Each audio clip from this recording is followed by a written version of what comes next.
যদি শ্বশুর একটা ঘড়ি দেয়, চুমা খাইয়া হাতে লাগায় নিয়ে আসবা। যদি একজোড়া জুতা দেয়, 14 গোষ্ঠীর কপাল মনে করে নিয়ে আসবা। শেরওয়ানে দিল, আলহামদুলিল্লাহ বলে গায়ে দিয়ে নিয়ে আসবা। তোমার তো তৃপ্তি হওয়া উচিত। আমার শ্বশুর, আমার শাশুড়ি, তার 18 বছর, 20 বছর, 22 বছরের কলিজার নিংড়ানো স্নেহকে উজাড় করে দিয়ে তার কলিজার টুকরা মেয়েটাকেই তো দিয়ে দিয়েছে আমাকে। এর থেকে টেলিভিশন বেশি, রেডিও বেশি, গাড়ি বেশি, বাড়ি বেশি?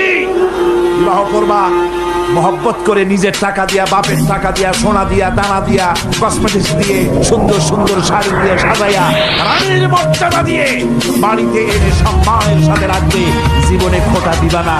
বলি বড় দুঃখে, এই জন্য বলি আমার দেশে একটা যৌতুকের ঘড়ির জন্য, একটা যৌতুকের রেডিওর জন্য, 100 টাকার জন্য আমার দেশে স্বামীরা স্ত্রীকে গলা টিপে হত্যা করেছে।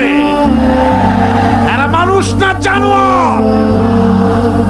সুতরাং যুবকেরা, বীর চট্টলার, বীর মুজাহিদ, তরুণ যুবক, তোমরা যারা বিয়ে করনি, ওয়াদা করো যৌতুক ছাড়াই বিবাহ করবে। কারা হাত উঁচু করে দেখো।